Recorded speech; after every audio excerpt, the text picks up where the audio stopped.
Welcome to today's RUC People. I'm delighted to be joined by Ronelle Jordaan, who is looking very radiant to me. Just got married a week ago, I think. That's right. So congratulations. Almost 2 weeks. Almost 2 weeks. Yeah. Tell us about that, Ronelle.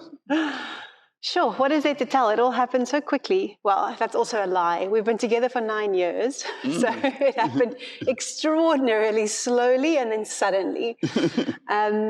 Yeah, I think we'd never actually thought we would get married, but we had bought a house together. We had been living together. We had been committed to each other. And then more from a practical point of view, Mia, my partner, had received a job offer from Saudi Arabia. And obviously with their own politics and religion, there was a consideration if we go over, if it's better if we are married. And to be honest, by that stage, we'd started speaking about it and it sort of got us excited. And the conversation very slowly evolved and then suddenly stopped. And I was thinking, goodness gracious, we had set a date that we would want to do this so we could get it all organized and nothing's happening. And then a week and a half before this date, Mia finally proposed. So he had struggled to find the right sizing of the ring for weeks. And for this reason, he had delayed the proposal for so long. So we got engaged the Wednesday, and the next Monday, that afternoon, we got married in our garden.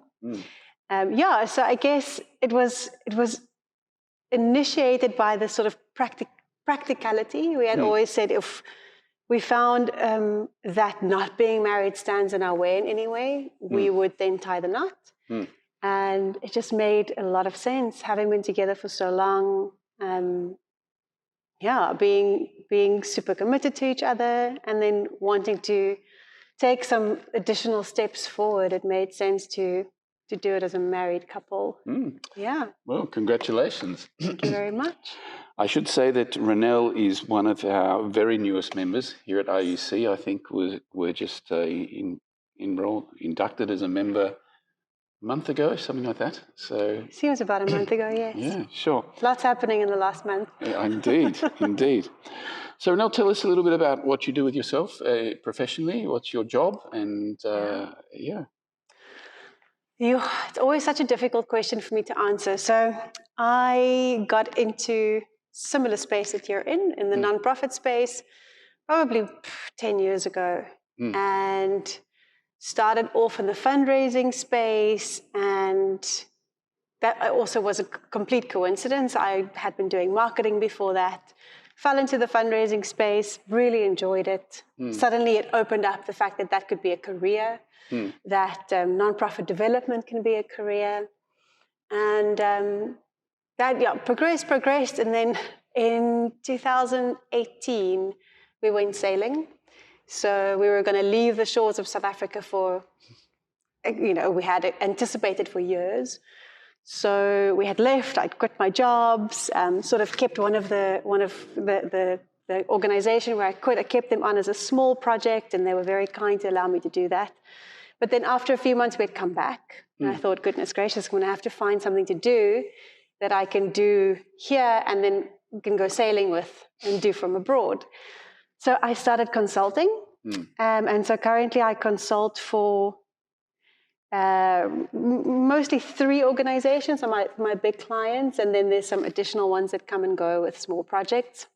But essentially what I do for them is I look at the organization's financial sustainability, and we look at how the organization is positioned at the moment in the nonprofit space. And then we look at how they're resourced, and we look at what are they doing very well, where are the gaps, what are the spaces that we still need to fill for them to become a fundraisable or sustainable organization financially. And then usually once that gap is identified, I start actually working in that gap and trying to fill that gap. So I work between monitoring systems to proposal writing, to trying to find new donors, to generally looking at some organizations saying, you're doing great with grants, but we need to do some corporate or individual fundraising. So we look at simple things like newsletters and websites and communication systems, processes, all those kinds of things. as well as systems work, so putting some donor management and data things in place for organizations. So it's a very wide spectrum of things that I end up doing, but all points back to this, to the pinnacle of organizational sustainability and just ensuring the organization is set up for that. Mm. Yeah. Very important work. I can vouch for that myself. And how's the COVID period treated you with all of that? I mean, it's been very tough for NGOs, I think. And yeah, I must say, the 3 organizations that I currently consult with, one is in the higher education crowdfunding space called Phoenix. The other one is Waves for Change, which is surf therapy and a surfing organization, so in the mental health and sports development space. The other one is a social enterprise. That's an organization where I help run a financial literacy project or platform for youth. So, and then there's another small client, Ikamba Labantu, who I used to work with permanently. They did exceptionally well in COVID. So they just were able, because they work at such a grassroots level, and they're very well placed to be a COVID relief organization. So they did extremely well. Phoenix did something very clever. They pivoted and said, what do students need during lockdown and COVID? So they started fundraising for internet data, food vouchers, and digital equipment for students to learn. That went extremely well. So all in all, COVID really meant that if you were able to pivot and solve a problem that COVID created, your fundraising was fine and the organization would be fine. But I think if you weren't able to do that, you could land in trouble. But I actually see this period as a period where people really honed in on the needs of communities around them. I think it's easy for generally for people who don't work in this space, and I think we tend to forget that being in the space, it's easy for them to shut it out, that it's not happening, someone else's poverty is not my problem, their challenges are not my problem. But suddenly you're so faced with it that people really responded. Yeah. So yeah, I think it maybe was in the favor of some nonprofits. Right. Yeah. You sound very passionate about what you do. Do you enjoy it? I do. I've been doing it for a very long time. And I'm sure, like anything, you become jaded and tired of doing the same thing. So I think what's nice about the way that I work is that it's very varied. I don't do the same thing for the same organization every day. What I do really depends on how I see adding value to that organization. So it can change literally daily, can change from month to month, change from organization to organization. So, and do you do it from home, or do you go to the office? Or? I'm very lucky. I do it from home, I do it from the boat. I can do it from anywhere in the world, really. But at the same time, all of my clients have a space for me in the office. So if I ever wanted to come in and sit there and work, I can do that as well. And I do sometimes, maybe once a week, go to at least one of my offices and then spend time. Right. Yeah. Okay. Yeah. And so tell us a bit more about the boat. That sounds like a big thing. Do you have a boat now, and do you sail a lot, and where did that start? So that's completely not my project, but my now husband and his brother built a boat from scratch since, I think, 2010 or 11 they started. Built it in their backyard. It's an aluminium sloop. It's about 35 foot, so really small. It's more like a camper van that floats. Very basic boat. And they launched the boat in the Cape Town Harbour in 2016. And the idea has always been to go around the world. I think we wanted to do it in one swoop. In a very small boat? Yes. Okay. So the idea was to just go and spend years just circumnavigating, but it ended up just not working like that. So we left Cape Town, we sailed up to Namibia, we then crossed the Atlantic Ocean, stopping in St. Helena Island and Ascension Island, ending up in Brazil. At that time, their father had an 80th birthday, so he flew back. We stayed for a few months. When we were keen for the sailing life again, we went back, sailed for a few months, got the boat all the way up to Suriname, which is at the north of South America. Wow. So the boat is now in the Caribbean. So we fly over We go sail for a few months at a time, and then we fly back. We kind of leave the boat there, and it slowly is making its way up the Caribbean and hopefully eventually through the Panama Canal and all the way around. Wonderful. Yeah. And the Wi-Fi connection in the middle of the Caribbean Sea is pretty good, and you can... Surprisingly, yes. Surprisingly, yes. We've had, very ironically, last year we sailed from October to December, and we had the best connectivity on all of the small islands, and then we got to Martinique, which is a massive French colony. So it's an overseas French territory, huge industry, no Wi-Fi. It was unbelievably unconnected. So that's where I had the most difficult time working from, was from Martinique. But all the small, tiny, remote islands were fine, yeah. I think you might have a few of our viewers very envious, thinking, you know, how do I construct a job where I'm cruising around the Caribbean islands, but I can still work?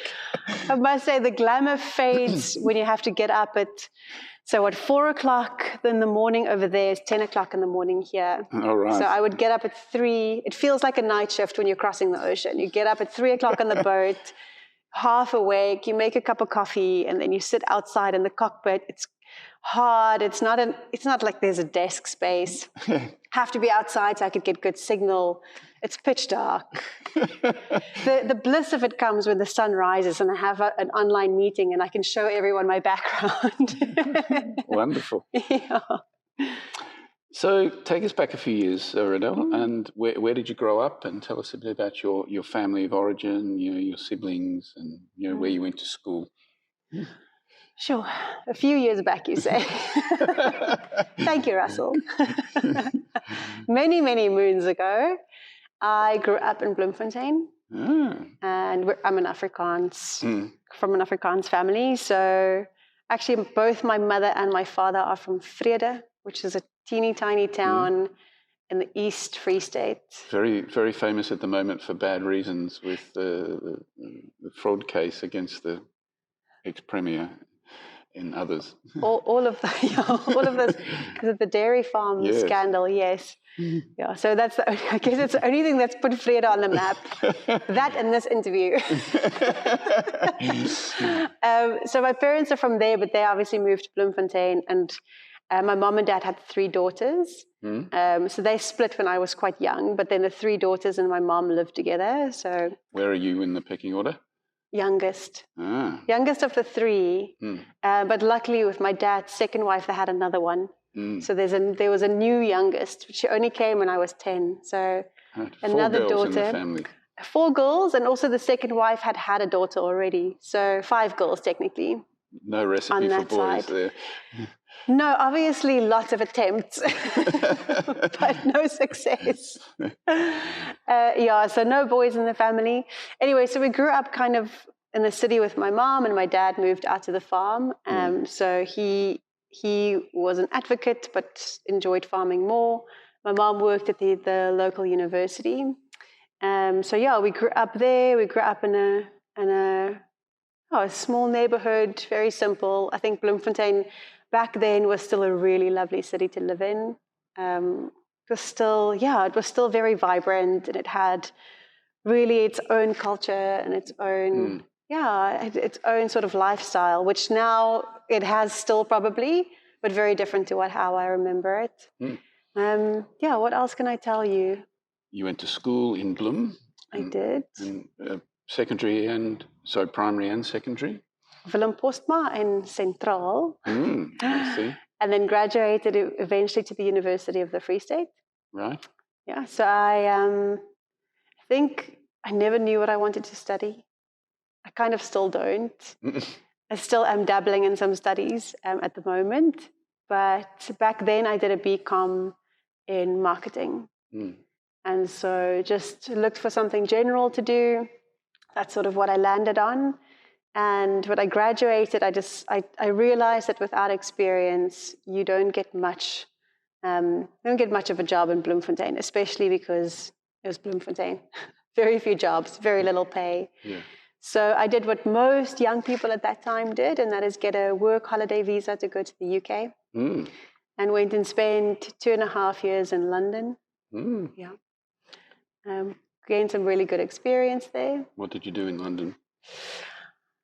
I promised myself that I wasn't going to be a waitress or a security guard or work in retail, because those are the things that people seem to end up in if you come from South Africa. I wanted to gain experience in my field. So I became a marketing manager for a Microsoft Dynamics resale organization. So they sold this retail management system, and I was their marketing manager. It's quite a rapid career jump from University of the Free State straight to London as a marketing manager. Well done. Yeah, the kind of confidence you have at the age of 20, though. Now I probably wouldn't have the confidence to just walk into a job and be like, I'm going to be your marketing manager.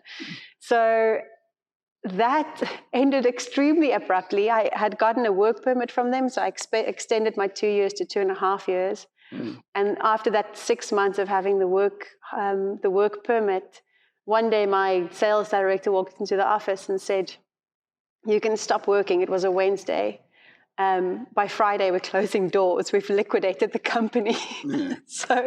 So with that, your work permit expires. You need to leave the country within 28 days, I think.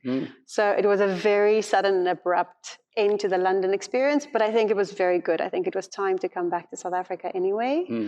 And I did that via a lovely round-the-world tour. So everything had happened so quickly, I thought, let's just remain impulsive. Bought a ticket, flew over to Thailand, traveled via Malaysia, went to visit my eldest sister in Australia, where she's living at the moment, and then finally put my feet back in South Africa and ended up in Cape Town because my other sister was living here. So I moved in with her and decided that why would I go back to Bloemfontein if I can live in this city? Yeah. And so what did you do when you got here? Hustled. Goodness. Started obviously looking for jobs and staying in a small apartment with my sister and her friend and literally living in my sister's room with her, sleeping in the same bed. She was very kind to take me in. And found a really cool job actually as a sort of a project traffic manager and marketing manager at a multimedia design agency in Cape Town. Yeah, it was a lot of fun, a lot of weird hard work. I was way too young to be doing that job.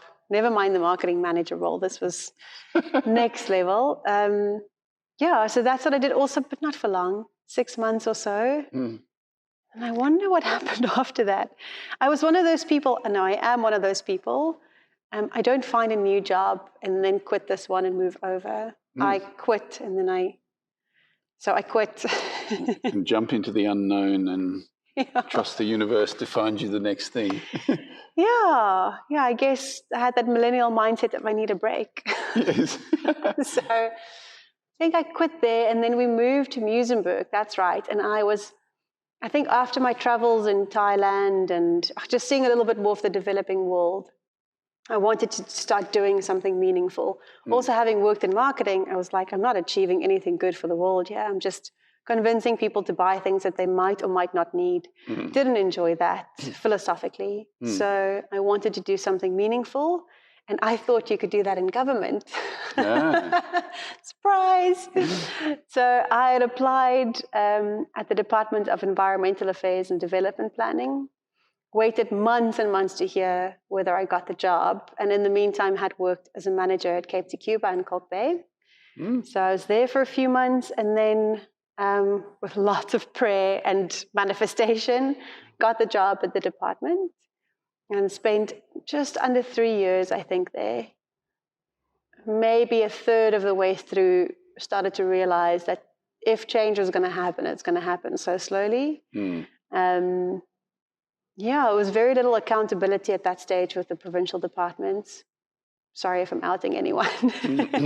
But I just felt like there was, it wasn't a very effective place to work if you wanted to. If you wanted to effect change. So again, I left, not having the next step ready.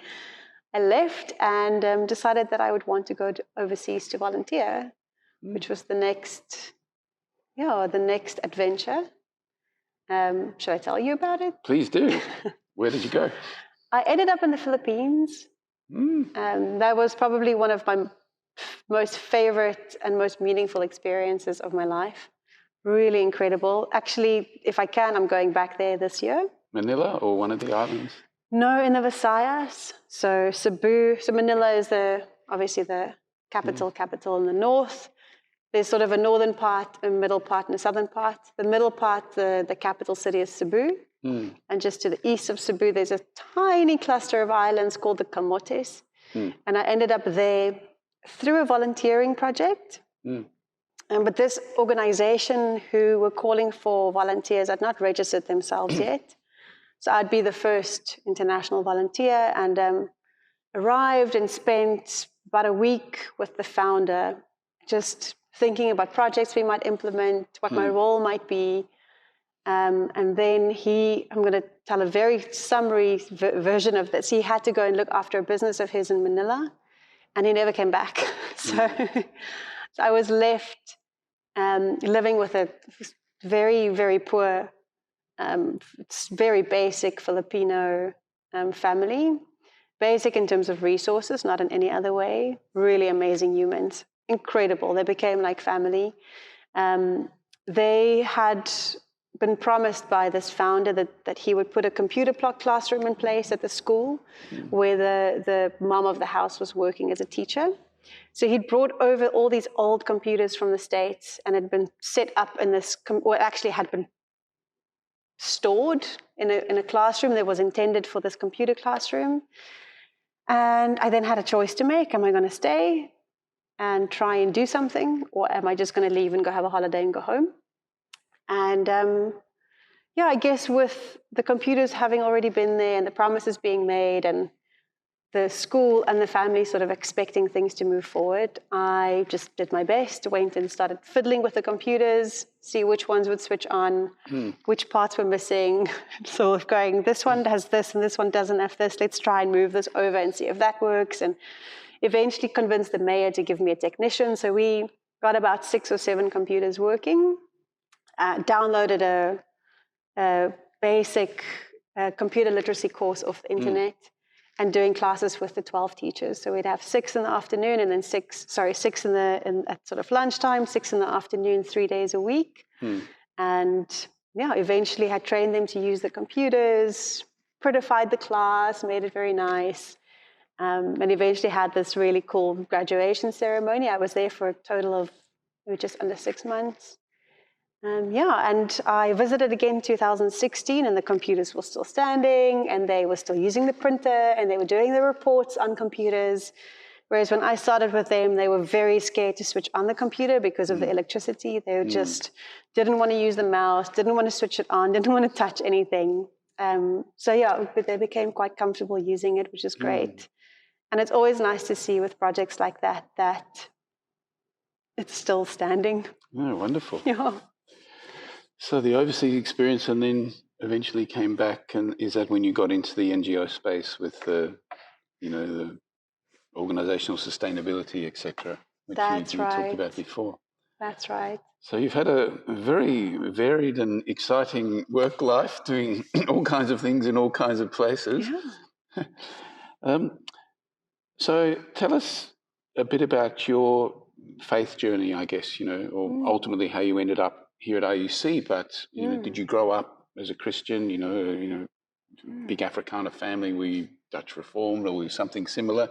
Right. Tell us a bit about that journey. Sure. I'll tell you an example.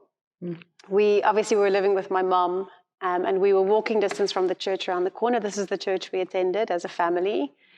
And on Sunday mornings, some days we'd wake up and my mom was still asleep, some of the days. And our 3 sisters would be exceptionally quiet during this time. We'd be like, please don't wake up, Mom. Maybe if she doesn't wake up, we don't have to go to church. So that was our church experience growing up. As we did go, didn't always enjoy it.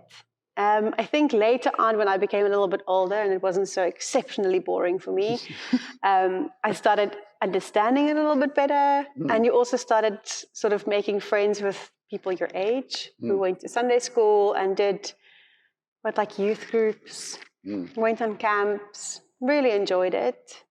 At the same time, I was a little bit of a devil. I was quite naughty. So I wasn't the perfect example of a Christian child, admittedly. But I always had faith.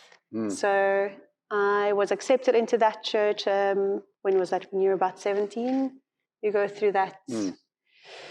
Yeah, so I was accepted to that church. And I think by the time I ended up in London, I did go to church once in a blue moon there. Also had a few friends who had faith. So you could keep some of those conversations alive. I think I also went through, it's London. It's big. It can be lonely. It can be difficult. So I had a lot of fun, and at the same time, I needed a lot of guidance, and I needed to hold on to spirituality. So God was always there. My Bible was always there, and it was something that I, maybe not as disciplined as most, but something that I definitely held on to. And I've always considered myself, I guess, having sort of a deep faith and trust in God and God's plan and in the universe. The fact that I could leave a job and not have the next one and fly overseas to a place I've never heard of. And so those kinds of things, for me, it happens because of faith, because I truly believe that if something moves you, it's not just a void of a voice. There's something that inspires or moves or encourages you. So that has been a sort of a part of, I think, a golden thread. Never mind how often I'd gone to church or how often I'd prayed or how often I had read my Bible. It's something that has been very constant, is that just golden thread of faith. In Cape Town itself, I was dating a guy who had been part of sort of small churches. And one of the pastors from one of the churches had broken off, and he was going to plant a new church in Cape Town. So we were involved. I think we were maybe 6 or 8 young people, all sort of back then were young, my age. And yeah, we had started this church, a complete seed planted church in, when was it? Probably 2010, 2011. And that was a really wonderful experience. Definitely a huge experience of camaraderie and fellowship because of so many people being my age and not completely conforming to what my idea of church has been growing up in a Dutch Reformed church. It was a very intellectual pastor called Stephen Murray. I don't know if you know him. Also quite young, very intellectual, very philosophical, and he just had a really great service. The people he attracted was sort of people like me. They still went out and drank beer and said the F word every now and again. They weren't completely the sort of idea of what I had in mind of what the Dutch Reformed Church had us believe a Christian should be. That's that perfect example or identity of this somewhat holy person who never makes a mistake. So, but also very faithful and biblical. So not a church that, I guess, condoned any bad behaviors, but was very very helpful in guiding your thinking around the Bible and big questions.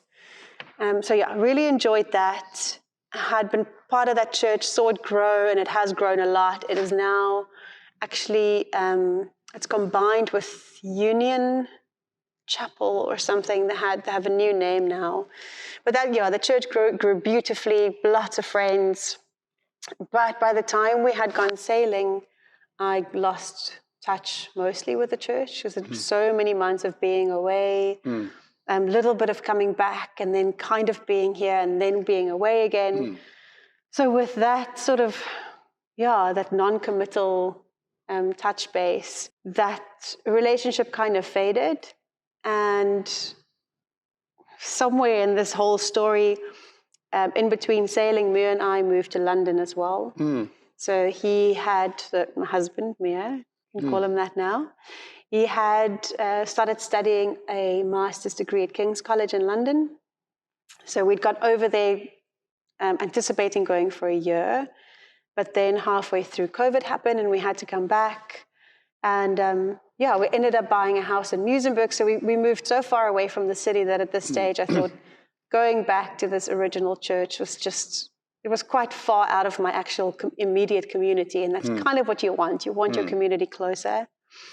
So fast forward a few months, I met through a friend of mine. She was dating this guy who had known Robert from kind of his previous life. And he had been coming to this church before, but he didn't anymore. And I was looking for something close by, Muizenberg base ideally. And his advice was, don't bother. The closest you're going to find to you that's going to be something that is going to inspire you is RUC. So I took his advice and I came, and I obviously had thought that I'm going to find my peer community again and my friendship group. And I found something completely different, and I love it. I think it's one of those spaces that, your friendships are slightly different. The community is slightly different, but what an incredible, incredible space. Every single person I've met here, it's almost like they don't have age or status. I think people are just so incredibly naturally diplomatic and friendly and loving and caring. So that's been super refreshing. Obviously not, most of the people here that I've met and befriended are not my age, and I love it. I think it's one of those things that we miss by not living in the same town as your family. So usually you'd have your aunts and uncles, you'd have your parents' friends, but once you're out of that, you don't have access to other generations anymore. And I think we miss out on lots of wisdom and a different kind of camaraderie and friendship. Those that are actually very special. So community-wise, I've really enjoyed it here. I've obviously not been here for a long time. Robert's been really incredible. So I've enjoyed his sermons. I've enjoyed his philosophies. I've enjoyed his acceptance and openness. One of the examples is my husband is not religious. He doesn't come to church. And I don't know how much any of my previous churches would have been okay with marrying us, would have been okay with accepting him as part of the community. And Robert was completely open. There was never a question.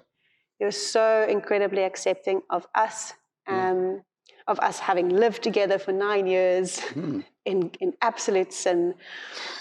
Not anymore, I can claim that now. So it's been a really lovely, it's been a lovely feeling to be here. It's completely comfortable. It's so warm.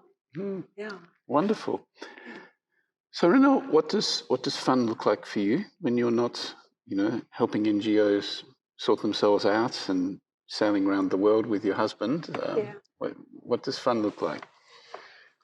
Sure, if I can spend time in the ocean in any way. I'd love to go for just a swim in a tidal pool. We don't surf enough, but we do go surfing every now and again. You do a bit of free diving on the False Bay coast, which is really nice. So I enjoy that. Otherwise, for exercise, I love to do a little bit of rowing because we live in the marina. I go for runs every now and again. I like to swim. I love boxing. So I have actually a professional boxer. Wow. Young professional boxer. He's currently a title holder for I think it's a featherweight champion of South Africa. He's my coach, and he's actually taking part in a fight in Botswana for a world title on Friday. So he's incredible, Lunga. So he trains me, and it's a lot of fun. Don't mess with you then. Unless you have any kind of weapon, then go ahead. I might take you out in a boxing fight, but if you have anything resembling a weapon, no. And then for fun, I mean, obviously, I love traveling. I have,